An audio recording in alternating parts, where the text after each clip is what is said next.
Well, let me point out there's a big difference between legalization and decriminalization. Should people go to jail for this? In my opinion, no. But should we have it at every 7-Eleven and every street corner? No. These things harm people, and it does induce in some cases, psychosis.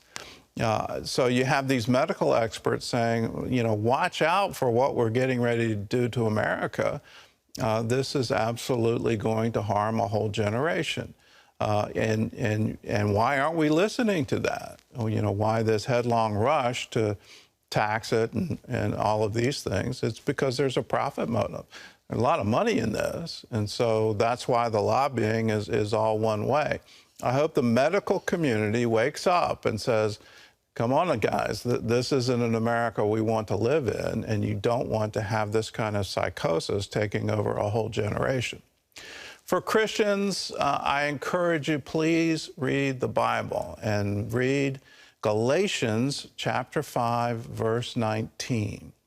There are a lot of things listed there from the Apostle Paul, including sexual immorality, orgies, that kind of thing. But he also points out sorcery.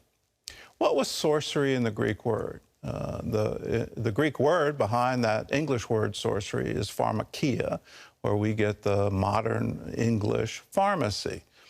Sorcerers use drugs and enchantments. Drugs aren't new to human beings. We didn't invent them over the last 100 years. They go back for thousands of years, and they were present in the early church. And Paul is saying to people coming into the church out of paganism, don't do these things. This isn't something for you to do. Let me underline it. It goes all the way back to the book of Hosea, where Hosea equates new wine, drunkenness, with harlotry and idolatry. When you say my joy, my satisfaction comes from a chemical, you are saying idolatry. This is functionally equivalent. You're saying there's something other than God I need to make it through the day. Leave all that stuff behind. God doesn't want you to be a slave to some chemical or some plant, He doesn't want that for you. He wants you to have life and have it more abundantly. That means you have a very real reaction to the events around you. You're not intoxicated all the time or even every weekend.